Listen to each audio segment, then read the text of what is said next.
take notice that a regular meeting of the Board of Directors of the Greater Brownsville Incentives Corporation is being held on Thursday, January 16, 2020, commencing at 5:30 p.m.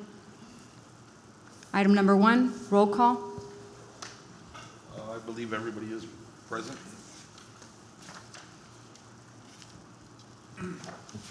Item number 2, public comment. We don't have any public comment. We don't have anybody signed up. Item number 3, consent agenda items, consideration and possible action, if any, on the following items. A, approval of the minutes of special, workshop, and regular board meetings, a regular meeting December 19, 2019. Item B, approval and acknowledgement of invoices and miscellaneous claims. Do we have any questions or comments on either of the two items? I'll entertain a motion to approve them. On page 3 of the minutes, Yes, sir. I believe my motion was that the commissioner not vote on matters related to the city due to a potential conflict of interest. Okay. So with that clarification, I think that's what. Legal? Could you note that as far as the motion made by Mr. Sanchez? Mr. Chairman, if I could make a comment to that, Yes, sir. and thank you for picking that up, Mr. Sanchez. Actually, the staff was talking to me about how they record the minutes. So just so you know, and I think it's known that it's recorded, so we have it permanent on voice recorded, and we have a file so we can follow every single event here, so we can go by date and actually go back to the actual recording. The challenge is sometimes when multiple people are talking and having discussions, it's very difficult to hear the recording, and it's very difficult to put it on paper, right? So my point is that the struggle is to identify what the voice information is, to translate it to black and white. So the ask from the staff and for myself is a reminder to the board that when an individual is speaking to an item, to let that individual finish his or her comments before making yours, because it makes it difficult for the staff to record the minutes when multiple people are speaking. Thank you, Mr. Lozoya. Thank you. With that being said, I'll motion to accept the minutes and the invoicing record. I have a motion. Do I have a second? I second. I have a motion second. All those in favor? Aye. Motion carries. Item number 4, discussion and acknowledgement of GBIC financials and investment reports. Mr. Chairman, board members, before I start on this presentation, I just wanted to kind of get a feel from you on the presentation format that usually come about. Do you wish for me to kind of summarize it more in a condensed, or is it okay to continue presenting as I have done in the past? I kind of appreciate the way you've been doing it, going through it page by page. Okay. Okay. That's fine, All Mr. the Chairman. same thing. Okay. I just wanted to make sure. I think the only note that I would make is that whenever you know that there is an anomaly that that should draw our attention, is that you go ahead and bring that out to us. Highlight. And yeah. Absolutely, yes, sir. Okay. On page 1 of the financials, financial overview, basically we show this one as a dashboard. This was meant to be kind of like a quick snapshot of the financials overview. I'll go over it real quick. Balance sheet, top left-hand corner, slide number 1. Basically, you have your assets composed of investments and receivables. I'll go over the details on that. Income statement, you have a summary of your revenue over expenditures, your budget comparison to actuals, and total for the period of through December 31st, you have a positive increase of $249,000. Bottom left-hand slide, or slide number 3, you have your designations between two fund balance, the undesignated fund balance of 8.3 and the designated, which is 7.1 million. Total fund balance of 15.5. I'll go over details of that right now. And then the summary on the sales tax collections through the first quarter of fiscal year 2020 compared to last year. And we have a slight increase of 1.4% or $17,784. Page number 2 gives you basically a statement of financial condition or balance sheet, assets composed of cash, Receivables, total assets 15.5 million. Liabilities of 15,473,000. Fund balance, as I previously designated, between the unreserved but designated and unreserved, unassigned fund balance. Page number 3 is a monthly comparative of the activity on a month-to-month. Page number 4, you got your statement, revenue changes, expenditure and change in fund balance. You have your budget on your left-hand column, your actuals to date. Total revenues, which is composed of sales tax and interest income of $1.3 million. Operating expenditures of $147. Incentives paid out to date are indicated on there of $869,000. You have revenues over expenditures in the amount of $249,000. Page 5 gives you a monthly sales tax receipts from fiscal year 2011 on a monthly basis through December 2019. Page number 6 gives you a bar graph of the cumulative sales tax indicated in format of a bar graph. Page number 7, this is a sales tax comparison between fiscal year 2019 and 2020 through the month of December. As you'll see, you have increases and decreases comparisons. Overall, through the cumulative 3-month period, you have increase of actuals of 1.4% or $17,783 compared to the budget that we set up, almost 0.9% increase. Page number 8 gives you a sales tax comparison between Brownsville, McAllen, and Harlingen, just as a comparative schedule there for your information. Page number 9 gives you the unreserved but designated fund balance. These are all the incentive programs and non-incentive programs that are commitments of GBIC, total of $7.1 million. Page number 10 puts that information in a bar graph, gives you the total amount of the incentive and how much has actually been drawn. Towards the bottom portion of it gives you a percentage completion or percentage drawn from those incentives. Similar on page number 11 for the non-incentive projects also. Page number 12 basically summarizes the way we come up with the undesignated fund balance, or the funds available. Total, you begin with your unaudited fund balances of fiscal year October 1st, 2019. You add your revenues, decrease your expenditures. You subtract your designated under Schedule A, which I went over a little while ago, and gives you the amount, basically what's available, $8.3 million. Page number 13 gives you the summary of the receivables on file, on receivables at 410.8 there. City of Brownsville amount there, $299,000. Page 14 gives you a breakdown of the unpaid commitments. Basically gives you how much got committed, and then the activity on either there was disbursements or reductions to that commitment. Gives you the ending balance available as per each one of those incentive programs.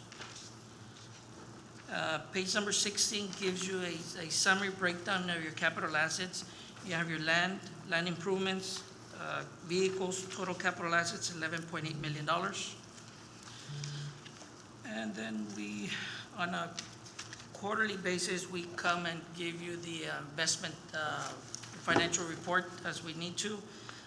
Total investments, detailed investments, we have a total of cash and pools in the amount of ending as of December 34th of $14.8 million. Page number 2 on there, it gives you, we calculate the weighted average of maturity and the amount of the weighted average yield that we're earning on here. As far as the weighted average maturity, our investments the maximum allowed by our policy is 270 days. We're under that at 44 days. Weighted average yield, we compare that, we benchmark that against the three-month T-bill of 1.5%, and we're earning interest earnings of 1.63%. And page number 3 just gives you a representation of where our investments are, basically our public investment pools. Very little in the interest-bearing accounts. That concludes the presentation. You have any questions? Any questions or comments for Mr. Granado? No, I move to acknowledge the presentation. Motion on the floor, second? Second. Motion second, all in favor? One quick item, I totally forgot. Previously, they had, there was a comment on sales tax, what kind of information we could get from sales tax. Let me hand out something. Thank you.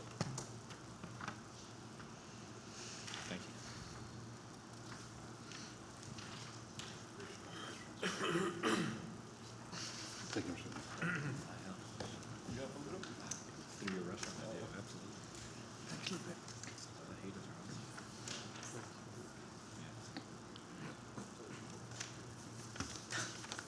The city on an annual basis requests a confidential detailed report from the comptroller's office that gives us a full detail of all the sales tax collected.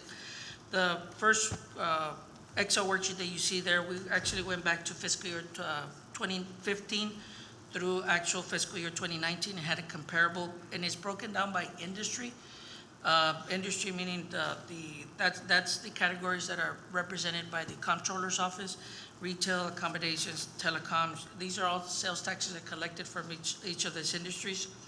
As you'll see there, retail is the one that's noted as the highest one. Translating that into a bar graph for a little bit easier to read the information. The next page, it's a bar graph representation of, again, those 5 years of sales tax collection by industry, rating them from highest to lowest, meaning retail is actually the one that's making them. These are the top 6 that we get $1 million or more from these industry. Page 2 is actually the other industries, and this breaks it down a little bit more because you put them all together, it kind of skews the graph, so we separated them. And these are the industries that we get from $100,000 to $1 million in sales tax. Right now, finance is looking, there are some software companies out there that do a little bit more comprehensive, more view on the sales tax, where sales tax is being generated. We're looking into that right now and still getting that software so it can help us analyze a little bit more, just not by industry, but a little bit more deep into the sales tax collections. And hopefully by next meeting, I'll have a little bit more comprehensive overview of this. Thank you, sir. Thank you. Okay. Thank you. Thank you. Item number 5, discussion, consideration, and acknowledgement of GBIC Executive Director and staff reports regarding recent activities and progress related to current ongoing projects. Introduction of BISD robotics participants. Mr. Chairman and Board, draw your attention to the staff reports portion of recruitment. It's highlighted as the first paragraph. To inform you that Carla and Ramiro have been working hard with Restec for a familiarization tour. These are folks from Europe, Germany, Denmark, and other places that will come visit the area, and then they'll work with Restec and other partners to show them around the port, the airport, downtown, and also our sites for hopefully potential investment. That date is for 2022, and we'll send you some information on that later. Really proud of the team here. When we came back from this is the next item, Select USA spinoff. I sent you an email about that also, but it wasn't very clear, so I thought I'd show you, tell you what that is. When we came back from the holidays, we come to a invitation from Select USA to apply for a spinoff event. I was never familiar about spinoff events. I'm familiar with Select USA events, whether you go to Houston, Dallas, or some other part of the country where investors come or site selectors come and you listen to them and you try to pitch your town.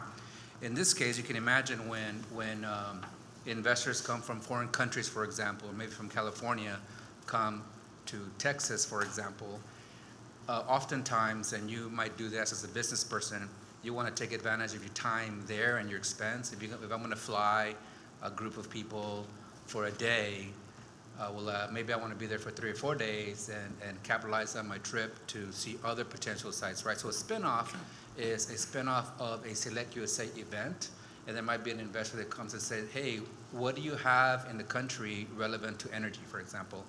and a spinoff applicant if they're approved, they're like, well, you know what, we have 2 applicants for spinoff events in Louisiana and one in Montana. You might want to go visit them, right? So we actually get a lead from them, right? So we quickly came together and applied, and we had, that day was the closing day of the applications, and the team got together. We were able to send in an application last minute, and just a few days ago, we got the notice that we were approved for a spinoff. So we looked into it, and we haven't had anything like that here in the Rio Grande Valley. And then I looked at the ones that are already posted. Montana, Louisiana, Houston has one on space, a spinoff, right? None in the entire border of Texas. So we would be the only spinoff event in the border region. So it's a really huge opportunity, in my opinion, for us to host a spinoff event here in Brownsville. The actual Select USA event that they're targeting is in June 3 to 4. So our opportunity will be before or after. So when they fly in, they can fly in before or stay in after the actual event and come visit us as a spinoff event.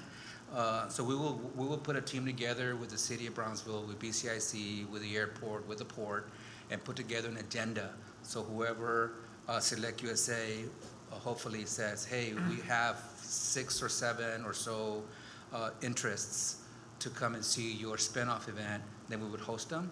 Our idea is that we'd put together an agenda of presenting what the border region has to offer for these organizations or investors, and then some presenters, and then go and visit the sites, right? So more to come on that. I just want to let you know that we applied for a spinoff event and we were awarded the opportunity. My understanding is there will be 15 total in the year 2020.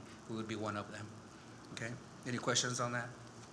Is there a particular segment that we would be targeting, or is it just kind of see So who's in interested? my application, I put, because you can click on your interests, and based on what we have at the port with the LNGs and with the shipbuilding and with the Maquiladora footprint around here, so I requested energy,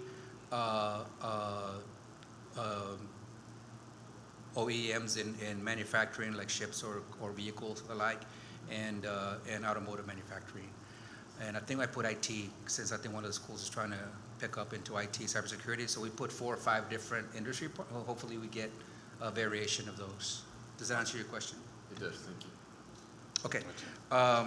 Following on from a business retention, Carla has been engaged in visiting and doing follow-ups based on her last year's activities. So you see the list of those. In terms of calendar events, one of the biggest ones was SpaceX had a vendor fair. I don't know if you're familiar with that, but they had an opportunity for vendors to be contracted by SpaceX. And my understanding, Ramiro and Carla did go and attend that. My understanding is very busy during the morning hours, but not so much during the afternoon hours. I guess everybody just rushed in the morning. So my understanding, it was a good event, good turnout for SpaceX. That just means more jobs for us, right? If they contract local, that means more jobs for us. And we already told you that hopefully we'll calendar permanently the spinoff event for Select USA. In terms of community relations and meetings, we continue having the joint meeting with BCIC and the City of Brownsville and others. So we had one today, for example. We had a meeting with Commissioner Ben Neese, and that's one of the agenda items coming up. He made a request for GBIC to support the BSPA's radio station. The CACI item there, it's Congressional Hispanic Caucus, if you recall. So I'm a board member on the Congressional Hispanic Caucus in DC. It was paid from prior fiscal year's dollars, but I didn't attend an event, so there's some savings there. I requested for those dollars to be used for high school interns, because CACI has a program where they send high schoolers to Washington, DC for leadership development strategy. So I already connected them with BISD because it's supposed to be low-income public school. They have criteria. So I connected them to BISD, and our hopes is that this summer we send some Brownsville students to Washington, D.C. to begin their development in leadership development with dollars that are already used. So it's no cost to us this year. Hopefully we get some traction and the school district then picks it up long term. We did have a meeting with Graham, with board member Graham, with Workforce Solutions to talk about the child care item, and we're pending some data back from Mr. Pat Hobbs, Workforce Solutions, so we can look at it and see what's the next path forward with that. Collaborating with PUB, with Project Stone. Project Stone is something that we'll discuss later in closed session, but it's It's a project that was, came around about a year ago. We lost it, and Mr. Guerra found a way to connect them and brought them back. Thank you, Mr. Chairman, for that. So we're in discussions with them, where we alluded to that project during the joint meeting today. So we're hoping that we're able to disclose more of that information as we move along. Right now, the client is asking for non-disclosure, but I think we're getting closer to making it happen. The next agenda item is I wanted to have our local robotics teams, or one of the several local robotics teams, come and tell you what they do. If you recall, we had an agenda item here last time around with, or two meetings around with TSC, where we approved some funding that they have. They reallocated the same funding to work with BISD on a workforce program. This is one of them. You also are aware that we brought some big Toyota robots from San Antonio, brought them here. This is the systematic approach to that program, right? Starting them in a younger level and then moving them up to a senior year in combination with BISD dual credit systems, right? And it's also in alignment with PTEC. If you remember, Porter is a PTEC program as well as HANA. And so all these together, and we grow our own strategies right in alignment with it, right in alignment with our strategic plan.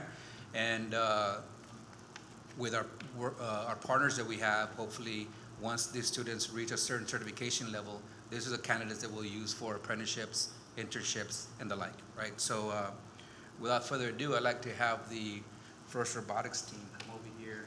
First, by the way, it's an acronym for Inspiration of Robotics and Science and Technology. Did I get that right? Yep. And one more fun fact. Last school year, there were 0 students from BISD engaged in robotics. This year, there's 198. Awesome. Is that true? Yeah, get in the facts.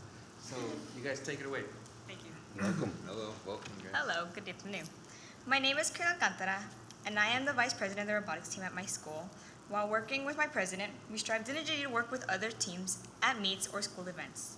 Throughout the course of being in this career pathway of engineering and robotics, I have been able to experience an abundance of opportunities, such as visiting TRICO, where I saw windshield wipers being made by robots and humans, NASA, where I saw spaceships and scientists come together to make new discoveries, CK Technologies, where I saw truck parts for 18-wheelers manufactured through 3D models and raw materials, and SATA USA, where they produce cast iron components.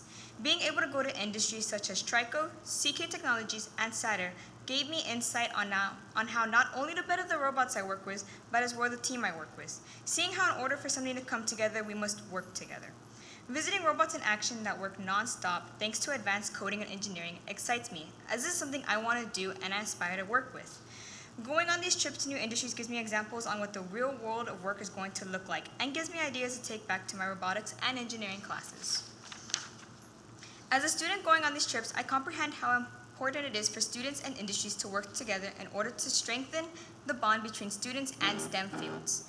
When visiting workplaces, I get to see the importance of coding in literally every robot. One wrong algorithm and it's essentially game over. Industries themselves must work and network in order to obtain materials to make parts and network with businesses in order to sell their products, which also leads me to say that communication is the biggest key for an industry. Without communication, whether it be human to human or human to robot, there really wouldn't be getting much done. At the end of the day, I get to take my experiences with me to the robotics room of having learned the importance of revising the coding multiple times before entering a competition, how wire control is essential to understand what to code, the ratios needed to be in place, and that even before planning a complete project, all must sketched and be done mathematically within the engineering notebook, and overall, that leaders lead by example. Thank you. Thank you. Hello? Wait, can you hear me? Yes. Okay. Hello, my name is Isat Sanchez, and I am the Robotics and Skills USA president. As a child, I struggled with my English, and I found it very difficult to read and write, so obviously math became my strength, and that led me to join robotics in 6th grade. It was a place where I could fully express myself, and 5 years later, I can say that it still allows me to focus on problems that I want to fix in society. So by combining what I learned both in the classroom and in robotics, I was able to make a couple of independent projects that helped me, that I'm incredibly proud of and I wish to share with you today. The first being a robotic emotional support dog, which I named Asbot. My friends and I created him with the intention of helping people that need service dogs, but are not able to obtain them due to allergies or a low immune system. This hypoenergetic dog could be used to bring joy and support children battling life-threatening diseases or elderly suffering from Alzheimer's who need to get used to a routine. Last year, the prototype we built won first place at a regional level for Skills USA and sixth place at a state level. Another project that is still in development is an augmented reality chemistry lab. In simpler terms, it's an app that would allow students to practice chemical labs through their phones or tablets. This would benefit other schools around the world because some of them don't have access to proper scientific equipment. If this is one day implemented in classrooms, it would eliminate the risks associated with working with chemicals, offer a more personalized learning experience for students, and save our environment by not wasting plastic. At the end of the day, none of these projects wouldn't have been available if it wasn't for teachers who believed in me and programs like this in robotics that allowed me to get the skills I needed to be successful. Thank you.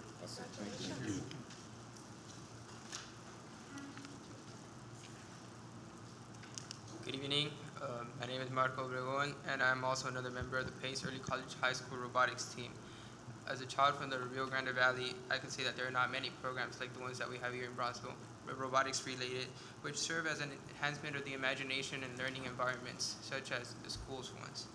The robotics programs which I'm part of has allowed me to apply concepts which I have learned throughout school years, such as mathematics and physics, as well as practice skills such as communication in competitions and related events. Such practice of these skills allows me to further get into this world of science and understand how team effort and character can shape a working environment in any field. While designing a robot, other necessary skills are also needed to make sure that everything can go together smoothly, and perhaps one other skill that I have practiced is critical thinking, because whatever I do and imagine on the robot has to include the restrictions such as weight, size, and in many occasions I have to look for many new ways to solve the same obstacle. You also have to put together input from other people to make sure everybody has a voice in the project. And in many ways I can say robotics has fostered many aspects of my growth, such as a student, and it has also helped me add knowledge to this area, which it will be my future career as an engineer. Thank you. Good afternoon. My name is Paul Luna, and I'm also a member of the PACE Early College High School robotics team. This program has allowed me and the aforementioned students to grow in an environment unlike any other. The robotics program in the Rio Grande Valley has allowed me personally to learn a multitude of different concepts. For example, from this program alone, I was able to grasp knowledge that previously seemed unattainable. And I learned different programming languages like C++, Robot C, and JavaScript. I've also begun to be introduced to new programming languages like LabVIEW, which is used by many big companies like Microsoft, Tesla, and NASA. And I know that through the learning and implementation of these skills, I will benefit extremely later on in life in my future career in computer science. Through the robotics program, I've also begun to develop good working habits. Being on a team of skilled students, I have learned to work more efficiently with others. I have strengthened my soft skills, and I have learned to speak up in situations in which my efforts and knowledge could be beneficial to the team as a whole. This program has allowed me to grow in a safe environment, and it has given me great students to grow with. I believe that this program has prepared each of us for a successful career in the future, and that this program will prepare students for generations to come. Thank you. Thank you.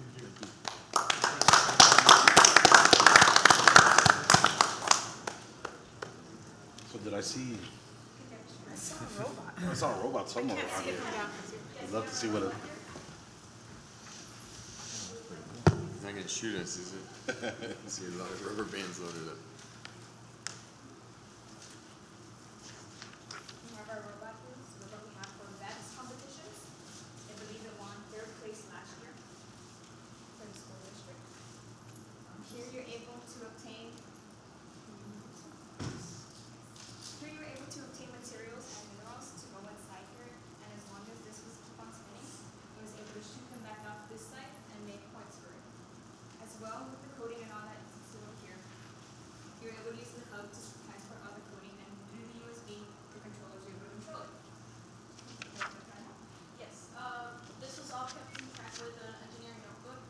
where we put all the code and all the pictures of, in case anything ever went wrong or we needed to show this, like right now, we would have proper documentation of our building.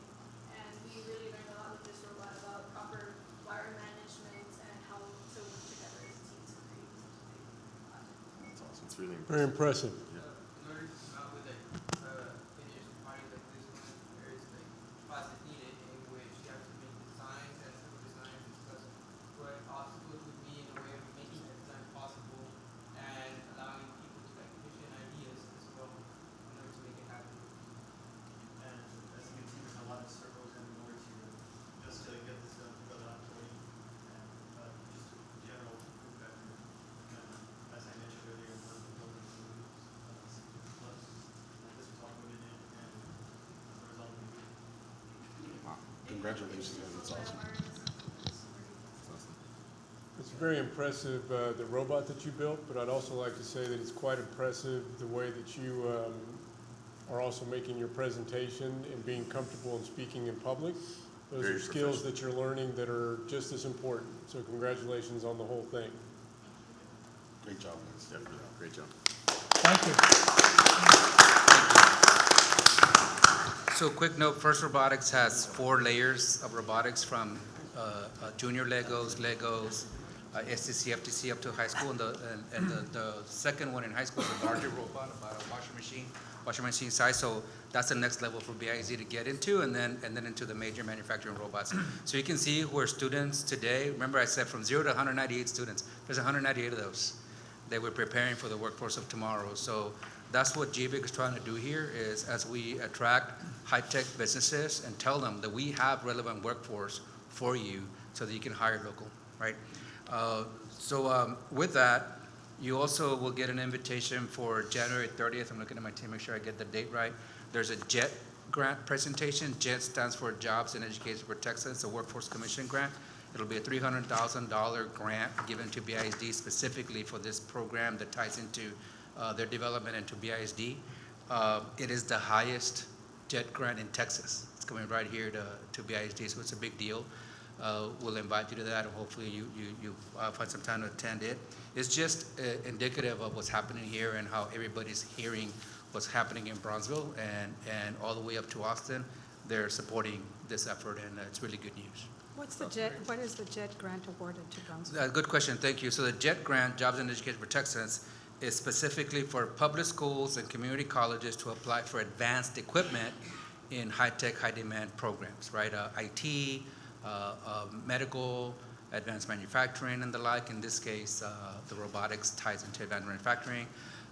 So the P-TECH program at Porter qualified for it, and our hopes is that TSC applies for one next year or next round, or this year for next round, and the other P-TECH schools in BISD also apply for those. So now that we have one going, I think we can get more coming in. So to answer your question, it's for advanced equipment in high-tech, high-demand programs.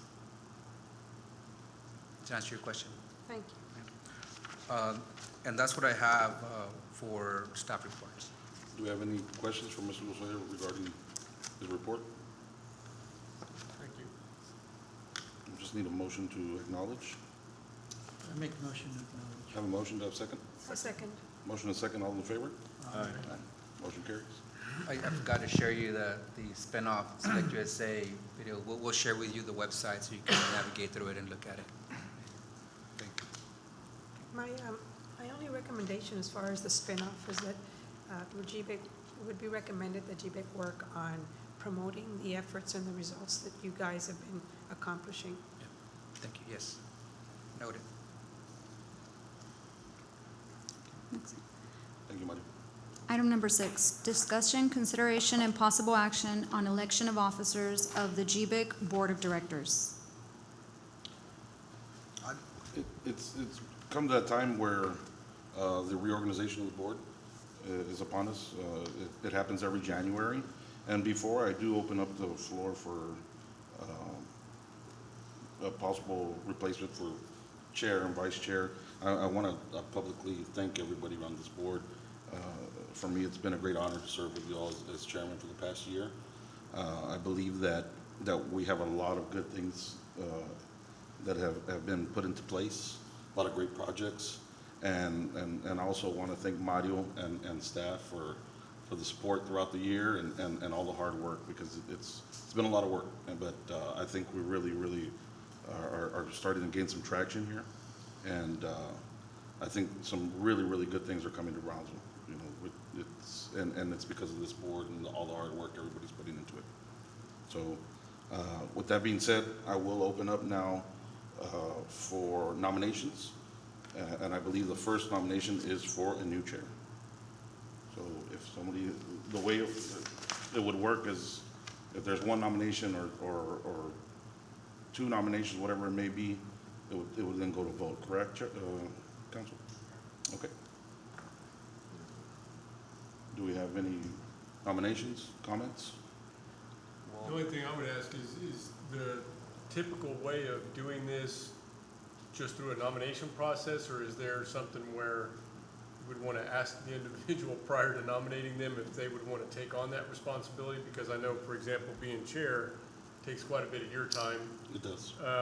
Would that be something that maybe the nomination take place or the suggestion take place? Well, if there were a nomination, I believe Discussion take that place somebody could prior accept to? the nomination or decline it. I mean, I'd hate to put somebody on the spot by Well, saying. Yeah, I mean, nominate you. I agree, yeah, I mean, it's kind of So is embarrassing. this something that maybe, I don't know if volunteering. it needs to take place right now, but is it something that we should take up in executive session, and maybe in a general conversation, and then, Well, we can't really do it in executive session, but I think he's right in that if a nomination is made, the person nominated would accept or not accept. Accept or decline. That's At that what it point in time. Yes, sir. And if, for example, if Graham would want to make a nomination of somebody and if Pedro would want to make a nomination of somebody else, then it would just go to a vote. But it's the way, I believe that's the correct process, right? Legal? That's right. Does it make any sense to table it to give somebody the opportunity to talk to that person directly? you know, again, I would hate to I think- nominate somebody, Right. and Yeah. then maybe I should have thought about this prior to the meeting. I didn't really understand the process, being my first year on here and the first change of positions. But again, I'd hate to nominate Dennis for all of the positions, and then Dennis, you know, is over And then he takes them all? busy I and, think Dennis you would know, hate that too. So are you volunteering? Is that what you're No, doing? that's the problem with making an opinion, is that you always get that you're volunteering, and I'm not volunteering. I'm just suggesting that maybe we have a little discussion somehow. Is anyone But I don't know interested in the position of chair? I know I would be honored to serve. Is there anyone else who'd be interested in taking the position? Well, I would love to leave Steve there. I mean, we are a new board. He has not had a board for 1 year. It was 6 months, I believe, when half of us came on, 3 months when the other half came on. I mean, I just think it's a good idea to keep the momentum going till we have a little more under our belt. I don't know if that's even possible or not, legal. I mean, so I'd like to put his name out there as well. How do you feel about that? For me, like I said, it's been an honor to serve as chair. And if asked to serve, I'll gladly continue to serve. If there's someone else that makes a nomination with somebody else, one thing I do stress, and I believe I've spoken to some of y'all, is unity on this board. And I think we have the same vision here. I think we know where we want to take this organization. And like I said, if that is something that is asked of me, I'll gladly serve. If it's, I do want to be very clear. The chair does rotate, and it does go, and sometimes there's orders from usually vice chair to chair, or just any member. But like I said, if that's asked of me, I will gladly serve. It's whatever the board desires. And what's the term? It's for 1 year. 1 year? Or we can bring it up. I don't know if this can be brought up anytime. How does that work, legal? 1 year. Yeah, if we don't decide now. Oh, it's 1 year mandatory, basically. I thought it was in the bylaws that an officer serves for 1 year as chair, and it rotates after that 1 year term. That's what I'm looking at right Legal? now. Just, Right, that's right. It's a 1-year term, but to your point, the chair can be reappointed to the same position for 1 year.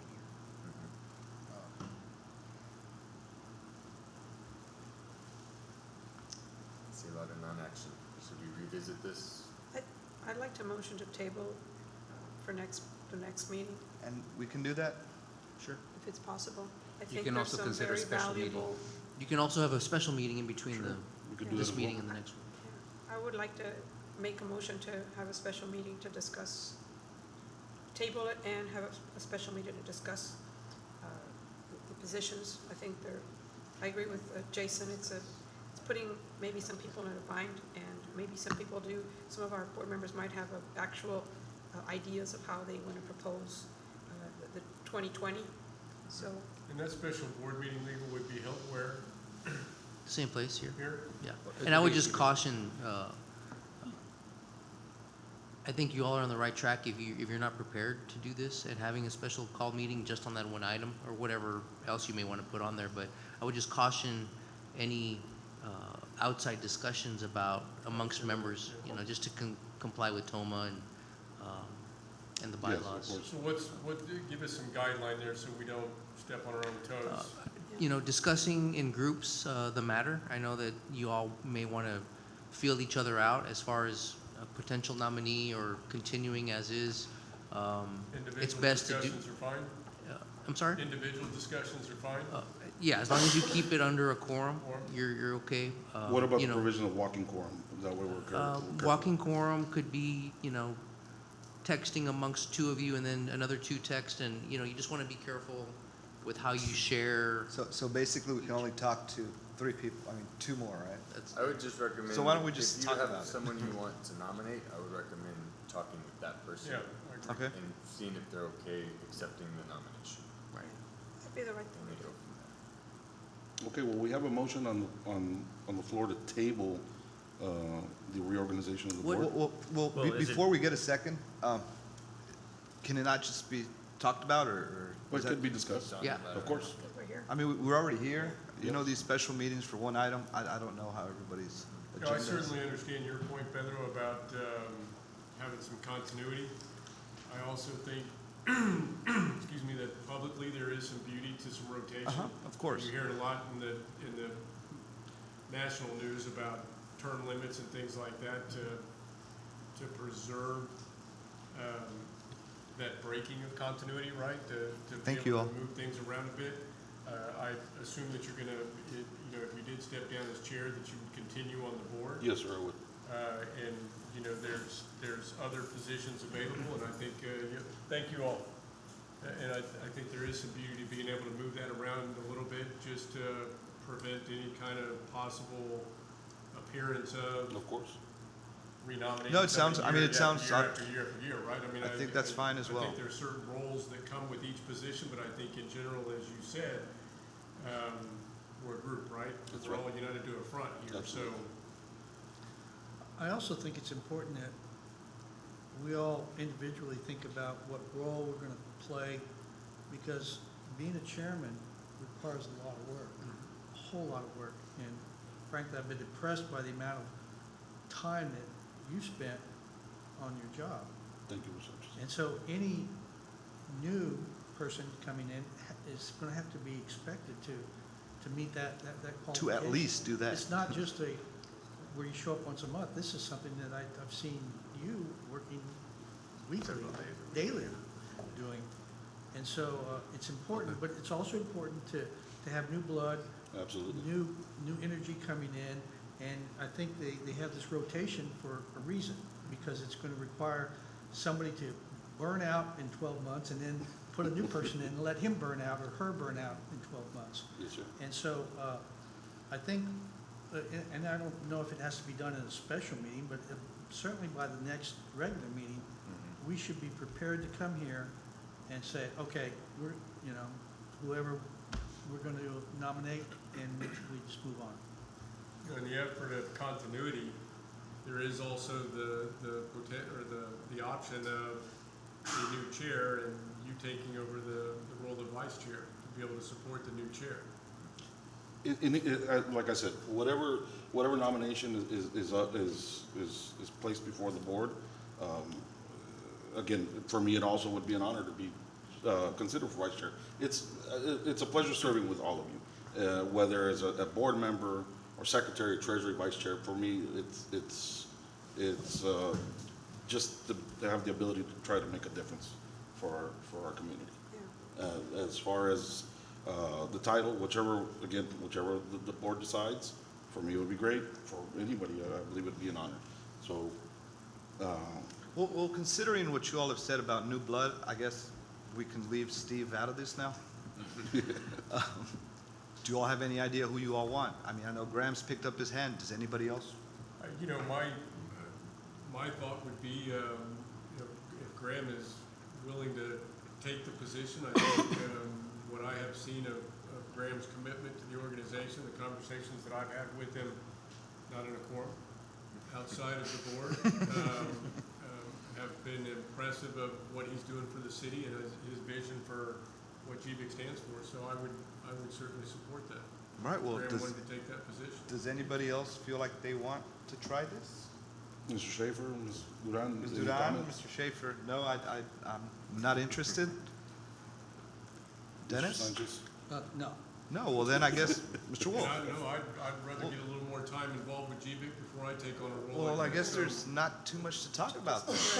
Well, your So if motion that's still. the case, then I don't know if the vote The- goes through a motion or how it goes. Well, there is a motion on the floor to table the Okay, well, item. there's a motion and we'll, And if there's a second, we'll move forward. If not, It seems like we are all in agreement. so- Yeah, Are I mean, you it fine was- with taking Remove back your the motion. motion? to Will you table, withdraw your motion? or- I will withdraw my motion after this discussion, and I would like to make a motion to elect a nomination a for? nomination for Graham as chair. all right, well, I'll second that. Awesome.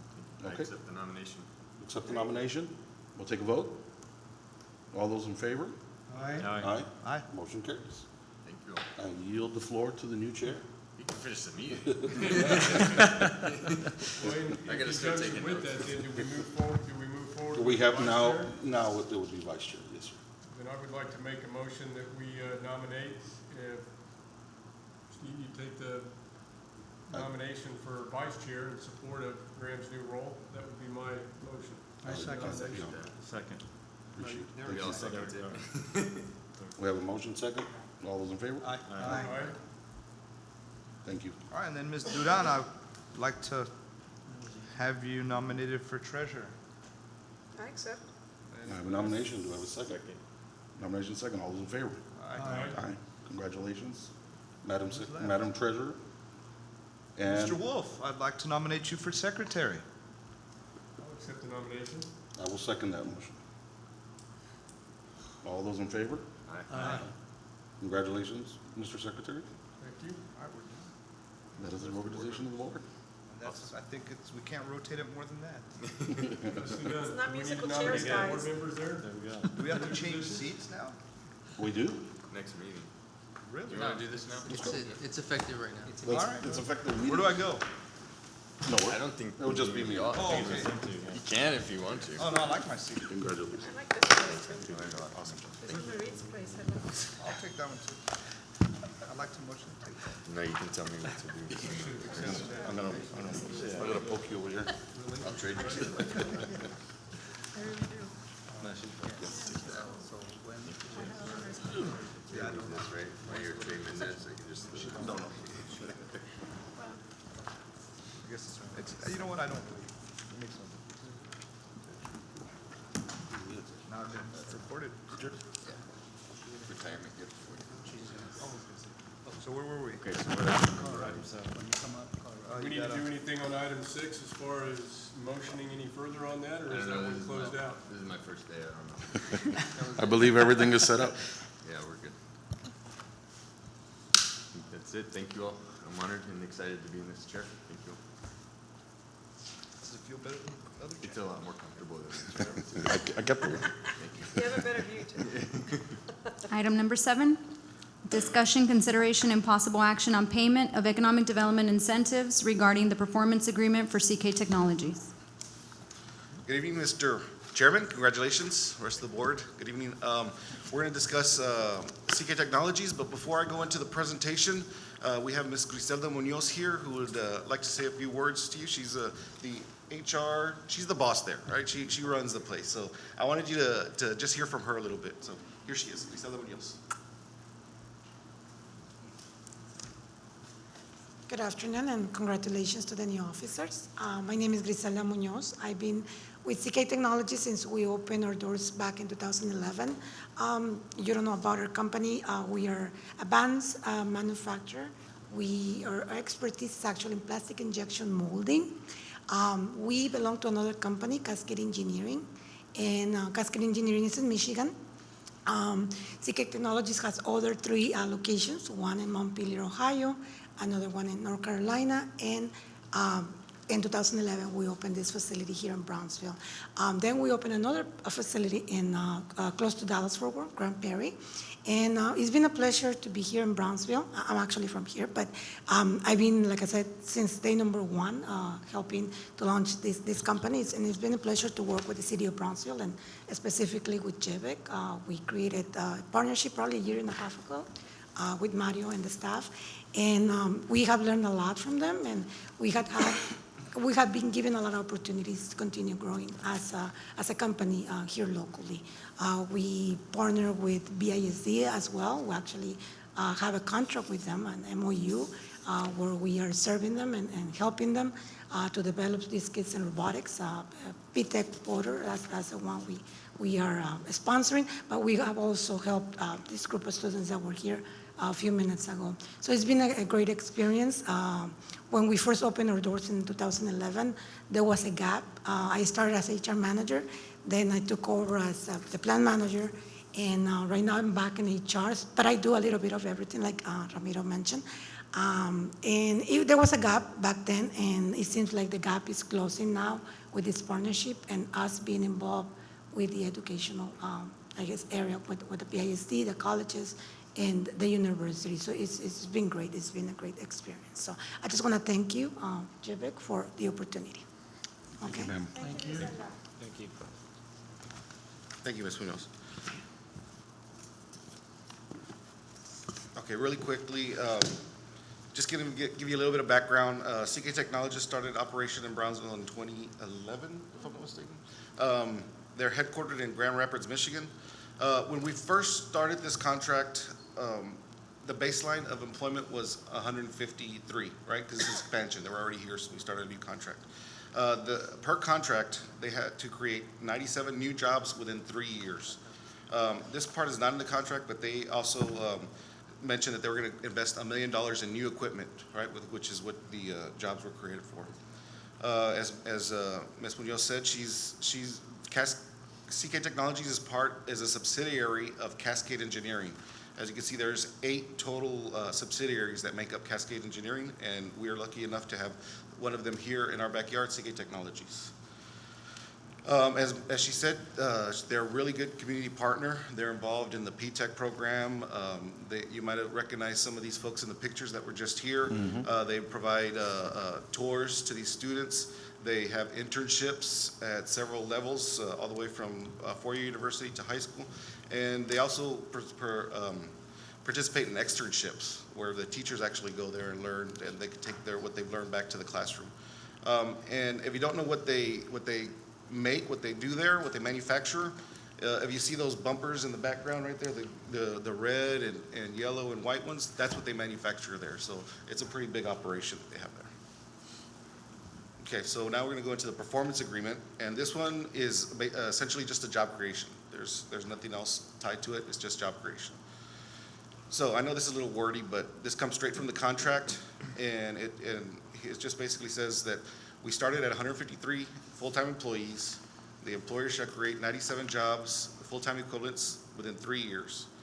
As you can see, following this schedule, right? So the first year is 30, second year 30, third year 37. And this is a little bit. And the payment, the minimum, the average wage must be $14 an hour. And this messed up a little bit, but as you can see, in the first year, they exceeded the performance agreement by 51 people. That's huge. That's huge. They created 81 jobs at $14.85 an hour, which is above their threshold of 14 an hour. Okay? So now we're talking about the second year, right? And back there, we paid that out, the 90,000, the first year's payment, we paid that out in 2019, first quarter. So now we're talking about the second year. The second year, they hired 58, and that was above the 30 that they were required to do the second year. And so just with year one and year two, they've exceeded the performance agreement, the entire performance agreement by 42 people, right? That means they're growing at a fast pace, and we're here to help them. Again, this is not part of the agreement, but I thought it'd be important for you guys to know that out of the 139 jobs that they created, 131 were citizens of Brownsville. So that's important. So we're asking the board to consider two options. One is to just pay out the year two performance per contract. And the second option is to pay out just year 2 and 3 since they've already met it already. And the reason we're doing that is because we've been talking to them, and there may be, nothing's set in stone, but there may be some more growth that they're going to need to do here in the near future. And instead of trying to amend this contract or end it early, we could just pay out the year 2 and 3 performance and then just start a new one when the time comes. So I think that's any questions? So Ramiro, they have completely complied with the number of people that they were going to hire over the 3-year term. Yes, in year 2. They reached, So they actually have 139 people when they were only obligated to hire 97? correct. So they basically earned out the contract at an earlier period of time. That's correct. Yes, sir, and that's what, We're talking about advancing 111. that's what the board has, Is that correct? That's correct. yes, sir. That's why the board has the option by the contract to just pay out year 2, but we know that they've exceeded and already covered year 3. The board has the option to just go ahead and pay out year 3. That way we clear the books for next year. I want to let you know that we do have an item for a closed session if you want to have more of a deep dive conversation on the matter, we can do that. in Well, closed session, they or- exceeded our expectations, Yes, they right? have, sir. And they're going to be owed the money nevertheless 1 year from now. That's right. So we're not going to be obligated, if we pay it all out now, we're not going to be obligated to pay any more money next year unless they enter into a new contract to hire additional people. Correct. Any other So questions? can I make a motion? I move we go ahead and pay them year 1 and 2, or year 2 and 3. Motion? Anyone want a Yeah. second? I'll second. With a second. All those in favor? Aye. Motion passes to pay year 2 and 3 of the incentive contract. Thank you very much. With the request that they come back for more by hiring more people. There you go. It's too late. It wasn't mentioned. They're She already- didn't mention that. Congratulations, Ms. Munoz. Congratulations. They did not mention to you that they recently added another function to make trash cans, right? Those big plastic trash cans. So they're actually adding machinery and inventory and the like. So it's really, from an investment perspective, that's a larger tax base for the city. And thank you for your commitment to Brownsville. You wish there were about 100 more people, 100 more companies like that here. That's Mario's job. We're working on it. Item number 8, discussion, consideration, and possible action on proposed amendments to the GBIC bylaws. So what are the proposed changes on this one? No changes. I thought we sent this back to the commission, right? Mr. Pruneda? Yeah, we can discuss this. We have an item in the back, if you want to talk about it. What, say that again? Closed session. Would you like to discuss this more in depth in executive? We have another item in executive, so we can go ahead and go into executive. I'll move the session. table. We have I moved. second. All those in favor? Aye. Motion's tabled. Does that make it so discussion? Agenda item number 9. Item number 9, discussion, consideration, and possible action on a request for financial support for BSPA's radio station.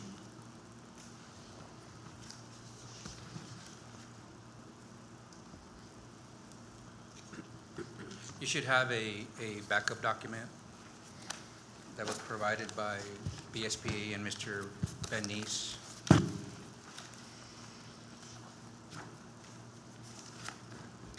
Essentially, we were called to a meeting, and I'm not aware of the history of this particular radio station. Apparently, it was a running radio station, and then it wasn't for a while, and my understanding, then BSPA picked it up, and the city is interested in continuing its service. So Mr. Bandy's asked if, for GBIC to participate. If you look at page 2, there's some expenses pending. There's some monthly to yearly it's broken down in different items. My ask to him was, is the expectation for some seed money to kick it back off, or is it for long-term line item commitment? And his reply was both. My opinion is that it's not directly in alignment with the Type A activity. It doesn't create jobs. It's not a recruiting. It's not a BRE. However, we can try to find a way in how our marketing dollars can fit in here some way. I don't know if we can do that long-term. It's not in our budget to do that, but that's why we put it in front of the board for your consideration and give us some direction. We also had some budgeted community involvement dollars, I think. I'm not sure how much we budgeted this year. This would be a fair use for that. Another option is seeing if the radio station could link up with the college or university, either teach some engineering classes or do some sort of public speaking course. I see this very much aligned to the community improvement to the community. So I'd like to know if BCIC is involved in participating in any way, because we do have our. We brought it up in the joint meeting today, and Josh basically said that he hadn't received an ask. Do we have an idea specifically what is the ask, an amount? 100 and- If you see on page 2, 106,000. But I A year. don't, from speaking with Commissioner Nese yesterday, I don't believe that he's asking us for the full. no, yeah, my apologies. So he's asking for us to engage in any of these line items? Oh. Could we be one of them, maybe? So Dr. Quantz is here. Maybe he would like to come up and tell us a little bit more about us. And if I can, Maria, real quick, a question to either one of you is, who's the audience and what's the reach? Wish I knew. How are you? Good evening. I'm Michael Quantz. It's my pleasure to be here with you all and tell you a little bit about KXIQ and its sister station, KKIQ. This was the brainchild of George Ramirez, and it started in 2010 with an FCC ask for a particular type of license. The window was 3 years, and it's a low-power FM license. The short story is we got it through George's huge efforts and a lot of paperwork with the FCC. The range is 200,000 in our immediate area population, okay? So it goes right up to Los Fresnos and also goes into our sister city in Matamoros. The sister station is in Spanish, and KXIQ is predominantly in English. So what the plan is to mirror programming in Spanish and English. This is unique as far as we know in the country. And the mission of the radio station is a non-commercial education and community-oriented programming. So when it began, and it still exists in this way, it's a very eclectic playlist of about 4,300 tunes that is cycled right now. Our first recording for programming has been just a week and a half ago, an announcement for the 2020 census. Okay, so we downloaded from the website sample scripts in compliance with federal regulations, and we've recorded that, and that's one of the first things we put up. So what we're looking for now is to go into a phase that becomes really impactful to the community. So the mission is to support education, culture, the arts, and community concerns which obviously includes economic development. And the vision that George had was to use the arts and culture as a linchpin to connect the community more to concerns of economic development and opportunity, okay? And obviously the 2020 census is a really good example of a funding opportunity with ongoing, a decade's worth of funding, okay? So using arts and culture as that kind of glue to the audience is part and parcel of the vision. The second phase of this through programming is to go beyond the immediate scope of the broadcast. And there are lots of license restrictions to that. We're low power by definition. The next phase, though, goes well beyond that, goes worldwide because it's streaming. And there are no license limitations to streaming online.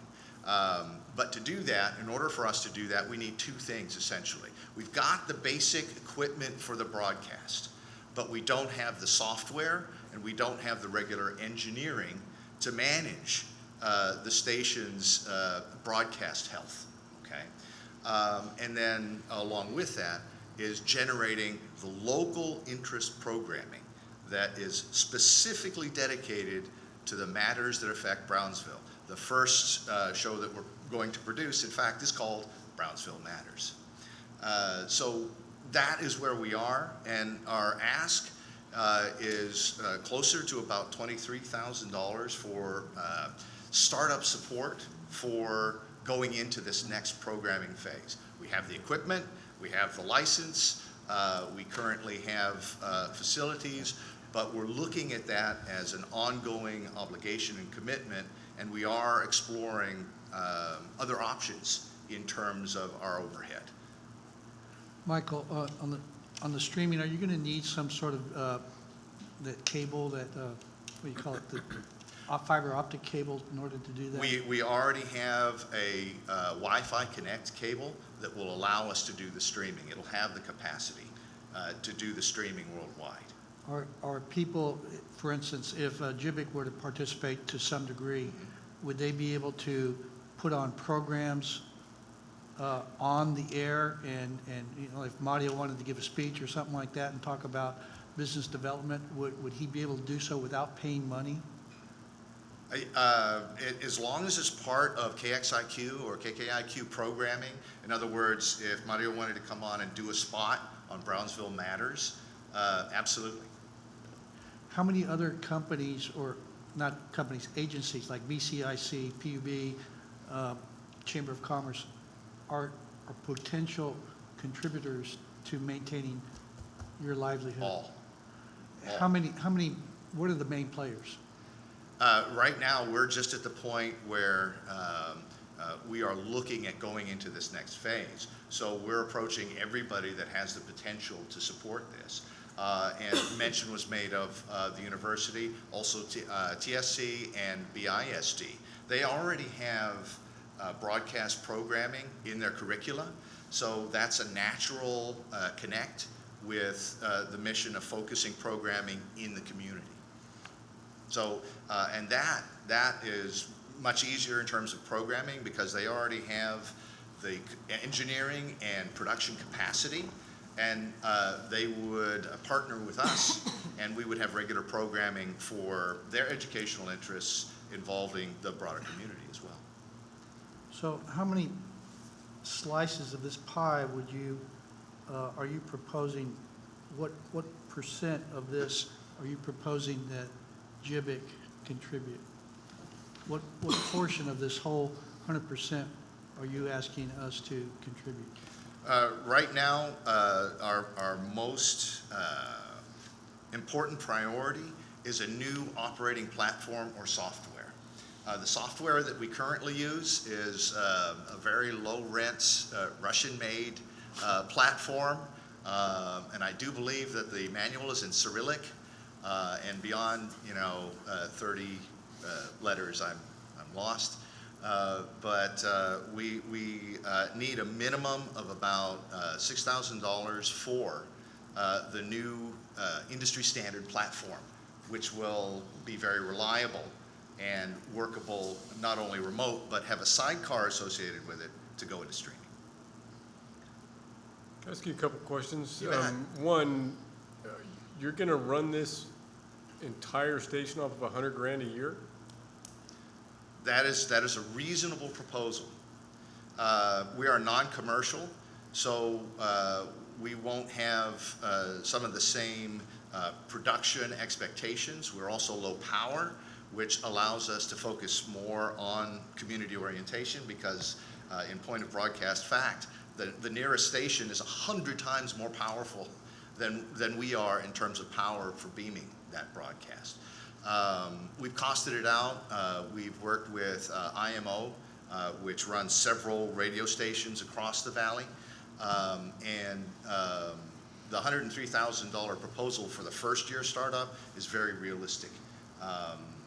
We'd be working with three-quarter time engineering, volunteer production, volunteer programmers as well. People who already have experience in radio, former KMBH folks. And we also have a great linkage to National Public Radio. We've had 4 different people that we've approached who've given us their programming, some of which is international. They encode it onto a website called prx.org. And if they encode it for us specifically and want to give it to us for free, we can even get people to underwrite those programs, and there's no other obligation. And your listeners are going to be who? Hopefully everybody in the community, because we're pointing our content and our programming to the interests of the community. And I guess my last question is the sustainability of free and volunteering. What's your optimism on the sustainability of that? It's very high. I already have had lots of contact with folks in the community who have for decades been associated with KMBH. The KMBH model is quite a bit different than this one. And we're not looking to build a Foley studio. We're not looking to have the maintenance issues and the programming issues that accompany a national affiliation. Our affiliation is the community right here. So we don't have other obligations pressuring us to expand more than we need to. It's kind of a self-limiting thing, and it's a self-targeted thing. We understand what we need to function well and how we rotate in and rotate out programming. For example, starting with Brownsville Matters becomes a spin-off vehicle. We can go into health matters. We can go into different type of civic engagement. We can go into mechanics of energy conservation and all kinds of other issues that would become standalone programming. And that's actually the plan, is to do this incrementally so we don't overload our capacity. And I apologize, I'm not trying to grill, and I hope you don't Grill take away. it that way. Grill away. If I'm gonna vote on releasing some of GBIC's dollars, I want to make sure that it's got some longevity to it, right? The investment, and so, $100,000 to somebody like me that knows zero about what you're planning on doing here doesn't sound like much. And is what you're talking about somewhat born out of a passion for radio broadcasting and so forth? Because it just seems like it would take a lot more to continue this on an ongoing basis. It does. With that kind of funding. Actually, that's very good and realistic funding for our startup. The sustainability part is always a question when there's a non-commercial underpinning to the effort. However, the elements that I've seen so far in terms of the number of people with the expertise available are willing to collaborate in a rotational way that I think will allow us to have a really great start. And I don't have a crystal ball in terms of what the 5-year complexion might be at the end of that 5 years, but I think the beginning 5 years, which is what we're looking at, looks pretty strong. If we do this in an incremental way and we have the facilities and support that allows us to function well so that we're not constantly backtracking like with this software that we currently have.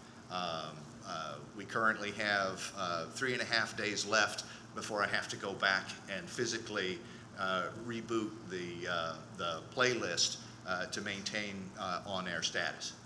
Because, Mr. Chairman, I see the fit on this, kind of what I think, Dennis, you were alluding to was, one, if Mario were to have the opportunity to present or get his voice out there on something, and also when there are programs that the staff and Mario are going to or want to draw the community to, it might be a good way of being able to, use it as a messaging platform to say that we have a function going on that is for the community or for the workforce, education, and so forth, and trying to get more ears on the message. Yeah, Might be a place to fit it. I have been to the radio stations myself. At the one time I collaborated with George when the license was about to be expired, and I supported and facilitated with the Lone Star National Bank so that he would be allowed to have a space. I was the one that wrote the letter, so I'm familiar with the radio station. It's a great effort, but I do have two concerns. One is the Mexican sister station. Is that not an organization that is managed and the license issued to a third party? I understand that the Gallegos family was involved. Is that no longer the case? Are they not involved in that station anymore? They are involved in the station, but I can't speak to the type of license that it has. Okay, so we're only discussing the one that BSPA At set this up. time, KXIQ. Okay, Is excellent. this Rancho Viejo? Is that? No, it's a different one. Okay, so the other question I have for you is, we do have a sister economic development organization, which is the Brownsville Community Improvement Corporation. And doing the math, it's very important. This is a Brownsville radio station. It is legit, it's there, and it has supported a lot of local information of what's happening. And I think in concert with my fellow board members, it would be terrific if we did contribute, the GBIC have a space to have a moment to promote and put the word out there of our efforts and our accomplishments as well. But also, $106,000 is not too much if we split it with 7 organizations in our community, even 8. I'm hopefully going to include the port. If we did that, we're looking at 13,275 each body, right? And it maybe helps you guys and it helps us, and we're all contributing to a Brownsville community radio station. As board members, we have given our director clear direction that we must align to our economic development strategy. However, I do support and believe strongly in having the legacy of this radio station to continue. And so my 2 cents worth here is if we could distribute this amongst the different organizations, maybe the hit wouldn't be so hard on an annual basis. Well, what I'd like to propose is, from what I gather, the most pressing matter is the software upgrade, correct? It is very pressing, yes. And it comes at $2,500 a month. And I know we discussed it at this afternoon's meeting. Maybe we can facilitate another meeting, Mr. Lozoya, with BCIC, and possibly, if this board so approves, split the cost with them and try to help out in that manner. Well, Who financed this last year? I believe it's not 2,500, right? It's $2,500 a month. Yeah, it's a month, right? Yes. Also taking into consideration that, off the top of my head, I don't know what we have budgeted for community engagement or marketing efforts. I think it kind of falls into the marketing bucket. If we were to be able to get the opportunity to put spots on there to promote some of the events that we're hosting and that we want to draw local businesses and community to, might fall into the marketing category as well. Now, the software, you have a double asterisk here. Is that a one-time expense where you need the 30 grand at one time? That's a one-time expense. I just wanted to clarify that. Upgrades and updates to that software program are a normal part of that sort of platform. But that initial expense is Critical. the big part of what we need. Did I misunderstand? I thought you said it was $6,000 that you. $6,000 is a minimum expense to go with a platform that has decent reliability.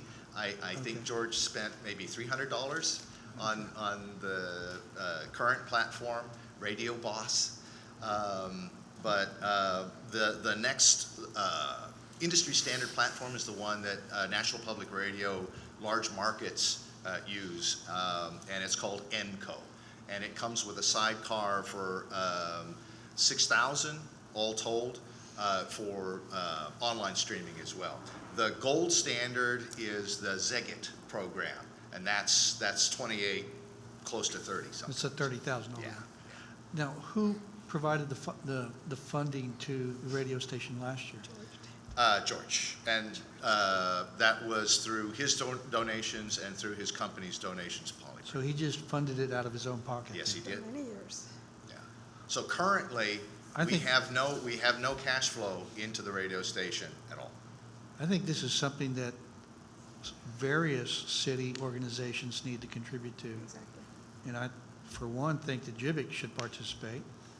I just don't know how we can get the other, or entice the other agencies. Certainly BCIC should be here, should be participating at least equally to what we would do, if not greater. I think one way we could do it is approve some funding stipulating a match and suggest that BCIC be the next organization that you approach and ask. Yeah. And that way they know that our funding is contingent upon additional funding. It sounds like the most pressing matter is this 30 grand, so if we wanted to consider doing something along the lines of matching. And we have a grants on that unified 30. economic development meeting twice a month. I would like to propose that we also write a letter of support to help them in pursuing, I think they're going to support pursue UTTSC, BISD. Yes. The city, and of course, maybe the port and PUB. So I would like to also suggest that we sign a letter of support that other organizations come on the train and help this radio station to We also exist. have an unknown of what that annual budget line item is for marketing. So I don't know it off the top of my head. I'd like to share it with the board so you can make a better decision of what percentage of that amount you might want to consider. State law caps our marketing at 25%. As far as contributions to third party for marketing, it's capped at 25%. Yeah, I don't think. we would 25% see of that what? Of our budget. Of the budget. yearly budget. For marketing. Oh, okay. So luckily he's not asking for So 1.5 million. I think I'd like to make a motion, Mr. Chair, that we support this subject to reviewing our budget and later on communicating how much we can commit to supporting. But I think we're at a greater, there's a greater urgency here because Of the they're going to get 2,500. shut off or something's going to When? crater. No. We're, How pressing is pressing? Things are pressing. The overhead costs are a monthly concern. Okay.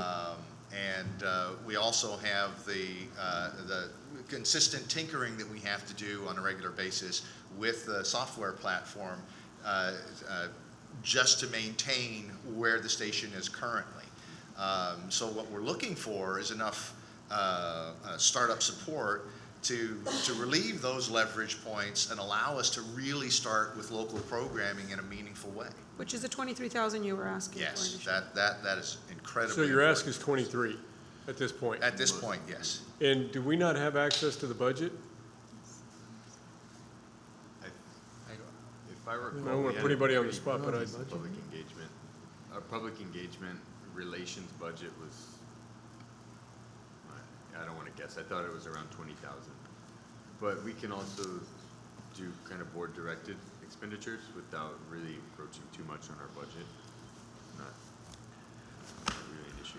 Well, I But make what I gather from this conversation is that we'd like to see a little bit more structure, see a few more questions answered. I know that there's some urgency. I don't know that you're gonna get evicted within the next month or not.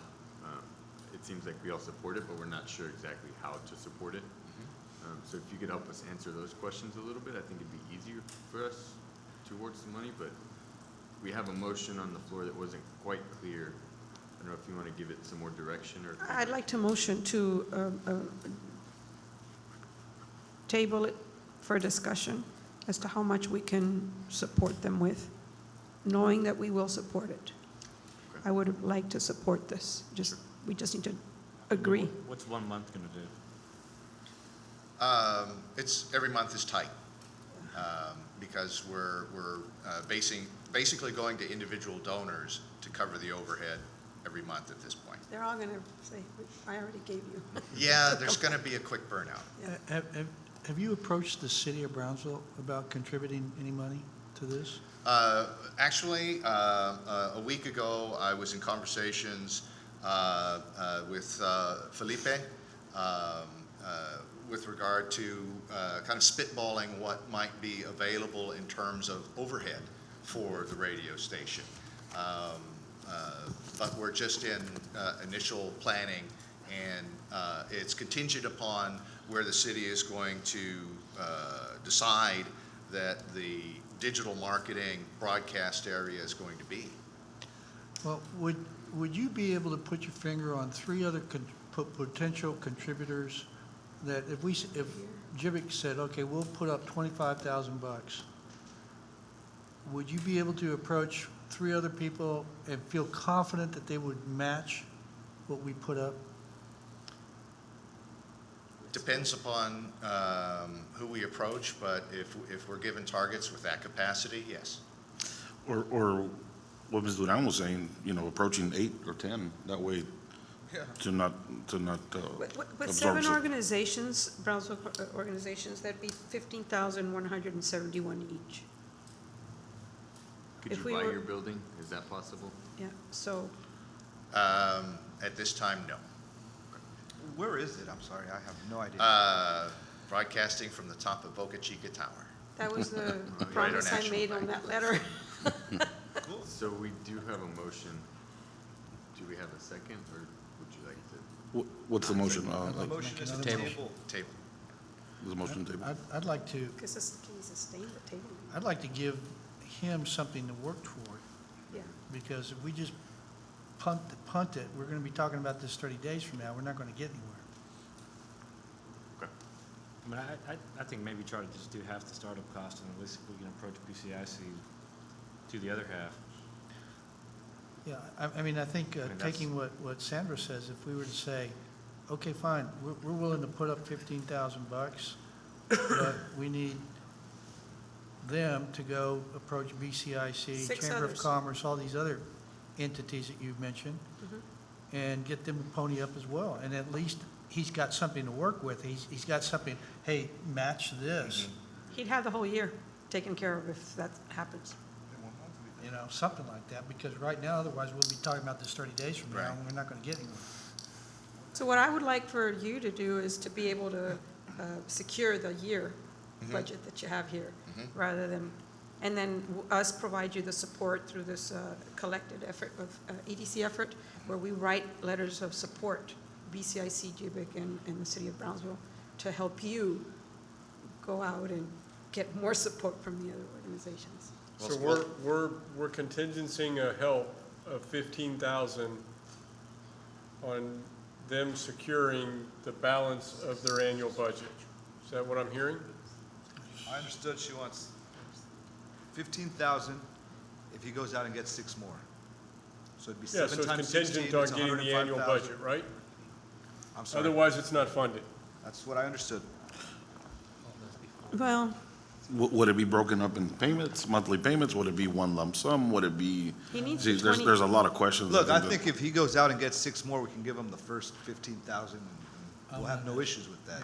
I think that there's a lot that could be done to help for yourself to help pay for this. yes. I'm thinking like concert series, obviously the Latin Jazz Fest. I don't know if that costs money or brings in money, but I think there's some opportunities there. I know that there's a pretty active music scene, live music scene. I don't know, broadcasting the show. It's not my specialty, but I think that there's a lot of potential. Yeah. So for next month, do you have your, are you covered? No. Actually, this month we were covered through a specific donation. You know, the other possibility here is what does it take to keep you going for the next month? $2,600. $2,600 all in. That covers license, overhead, and cable. So maybe right, the opportunity we have here is to agree to fund $2,600 of that $15,000 contingent on the fact that over the next month, you're able to go out and get commitment to help you cover your annual budget. Because I agree, I don't want to fund something that may fizzle out in 3 months because no other funding was acquired. No. So with the urgency of the next month, maybe we agree to get them through the next month with, again, the contingency of rounding out that 15 grand, that there's 6, 7 others out there that you're able to pull to the table. Is that a motion? I think Yeah, obviously I've knowing done that the motion. Before your motion, I have we've some already committed information. to 15,000 if he gets the other. Oh, there's already a motion on the table, so. There is? So I gather we didn't get a second. You take it. No, No, I didn't. I have not withdrawn yet, sorry. Yeah, that's why I'm right. just, There's still a motion on the yeah. table, so. Did you want to say something, Larry? Yeah, so our good finance department just came up with the budget, and so we budgeted for 50,000, but I'll remind you that we approved the 21,000 for the digital device study. So we have 29. So we already cut over half of our budget, and we don't know what's coming next year, right? We just started, so take that into consideration. But I think to the chair's point, there's other areas that we could find to fund where we wouldn't be in violation of any How rules. confident are you that you could go to the 6 other organizations and get the support for it? I'm reasonably confident that at least half of them would find good cause to support the development of the radio station to its next phase. Okay.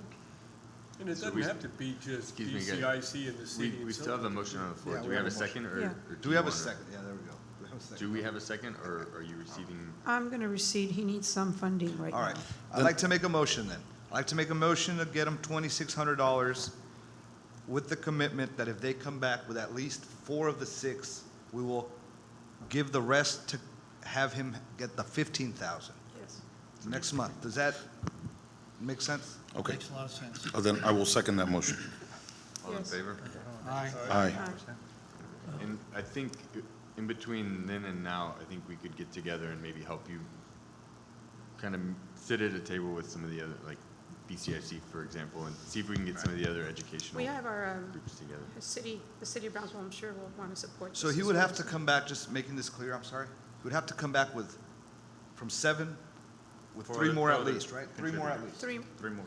3 more. 3 more at least, we would be the 4th, that would be, Capped at 15,000, is that what you said? yeah, 15,000. 15,200, No, capping it at 15, I think he can take care of 200 somewhere else. okay. We'll cap it at 15, if that's, do I redo that, or are we good? Well, I have to do the math. According to the attorney, we can't exceed a certain amount to one entity. Okay. And we already spent some of it, so we have to look at where do we have? But as of right now, the motion that I believe carried, Mr. Chairman, is $2,600. Yes. $2,600 is what And- carries and right now, revisit and next we month. will be able to Revisit. cap it to 15 if he comes back with the rest of it, right?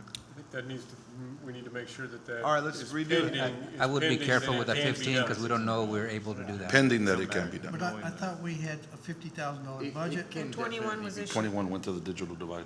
Okay, so we still, 15 is less than. What I heard them say was only 25% of the budget can go to one entity, is that right? Right. and So you- it'd be 12 and a half. And right now, you already cut that budget in half with a digital divide, But how do right? we cut it in half if we could only give 1/4 of it to one entity, right? So I think it's 1/4 of our yearly budget can go towards one person. Our yearly budget is $6 million, not $50,000. So I think we can look at that a little more closely, and if that is the case, and Find a way. we're obviously limited, but for now, the motion that carried is He to needs to award pick up a check $2,600. tomorrow probably, so.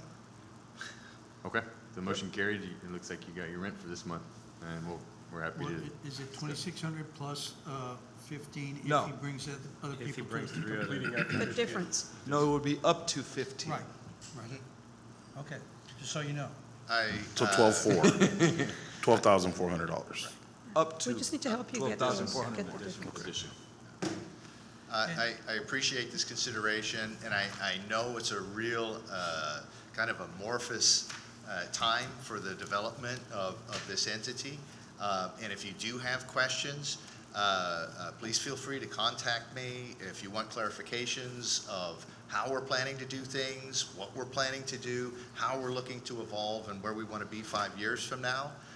That's going to be part of our ask when we make formal proposals, and that series of formal proposals will look to fund and fulfill that budget, that startup 103. Could I suggest that perhaps you might want to call a meeting or try to organize a meeting of the heads of each of the organizations like Chamber of Commerce, BCIC. We'll be at the table with Mario and the Port of Brownsville, the City of Brownsville, and see if they're going to pony up as well. TSEU, TRGV. All at once, Yeah. in one meeting, so that everybody can shame everybody else into doing it. Right.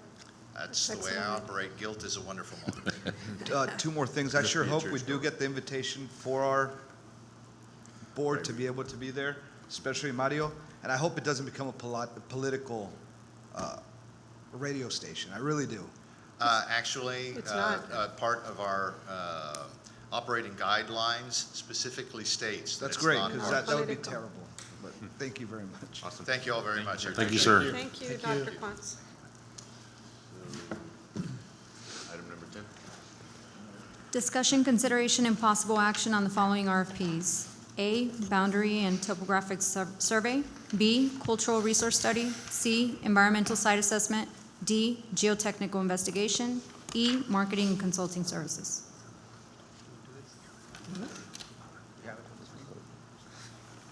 We're having it on screen? You have to have it on back. Okay, I thought we had it on the screen, but we don't. You should have the backup in front of you. Yeah. Essentially, we just wanted to give you an update on what we discussed before. We were allowed to put out some RFPs.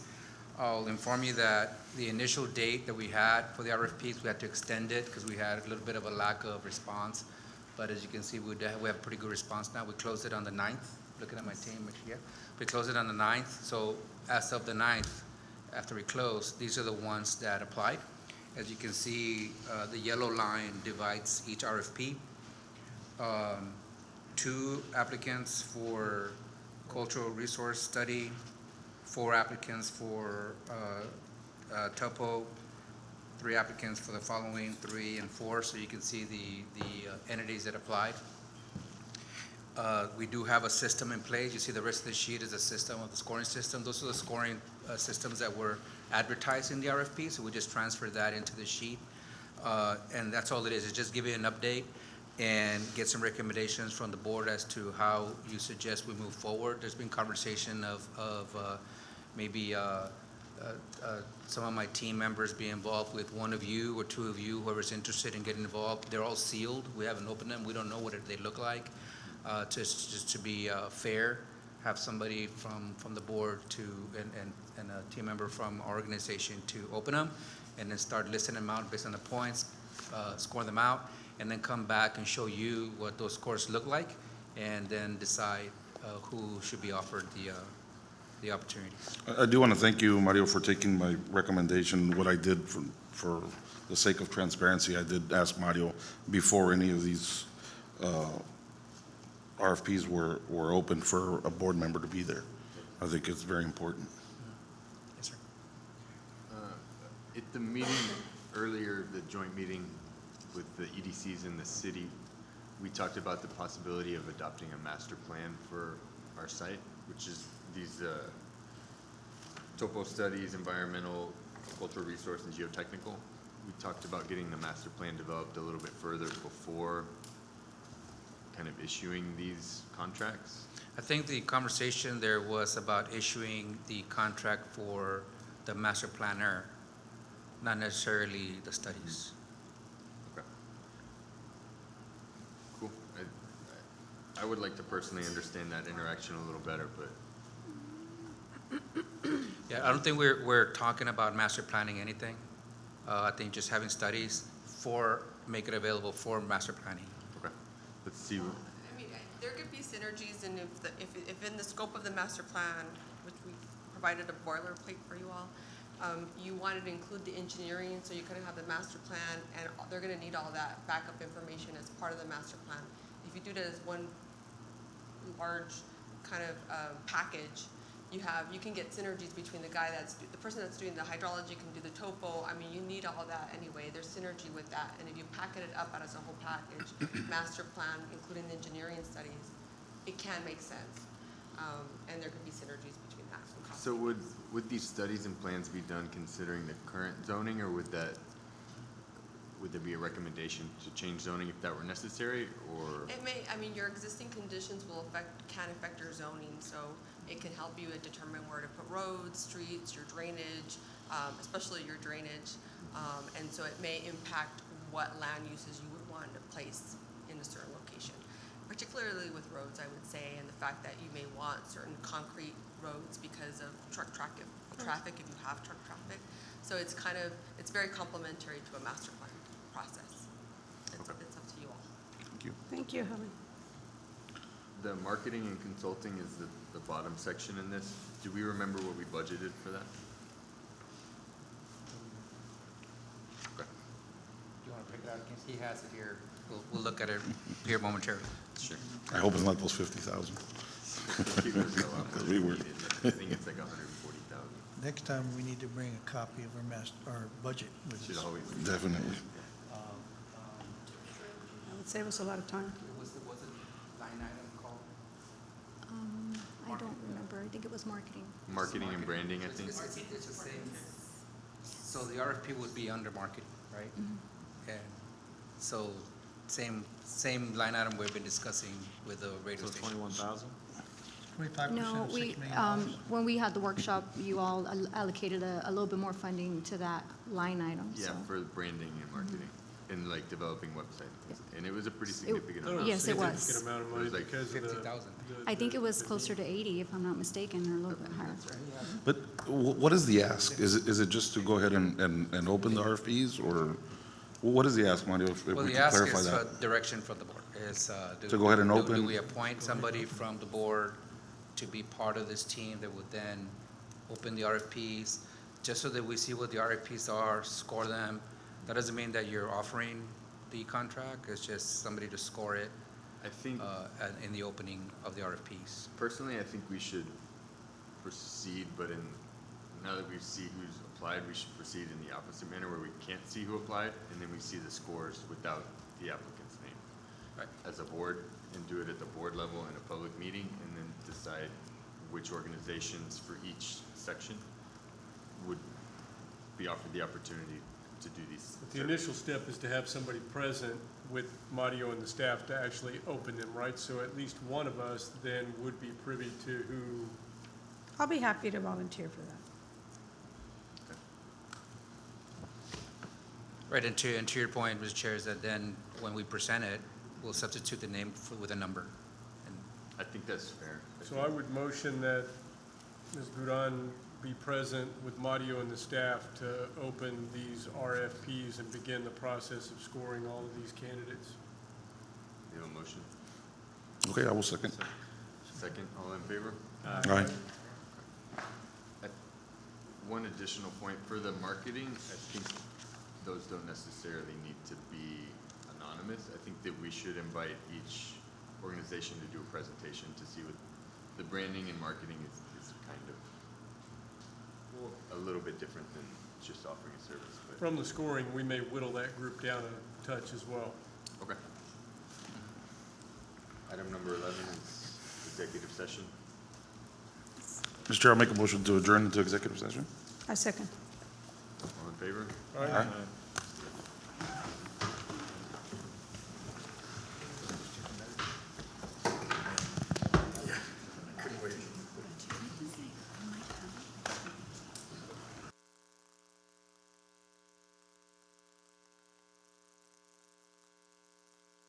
Convenes at 8:38 PM. Anything else? Mr. Chairman, I'd like to make a motion to untable item number 8. Okay. Item number 8. I made the motion to table, now I'm making the motion to untable it, I So we can second it. revisit it. so we can revisit, yes. We have a motion and a second. All in favor? Aye. Okay. Would you like to discuss item number 8? What do we need to do? You tabled it. You want to reopen? As discussed in executive session? Yeah, the pending item was the commission member appointee, and I believe we're recommending that we go ahead and include it. Okay. So do we have a motion? I'll make a motion, Mr. Chairman. Do we have a second? Second. All in favor? Aye. Aye. Motion carries.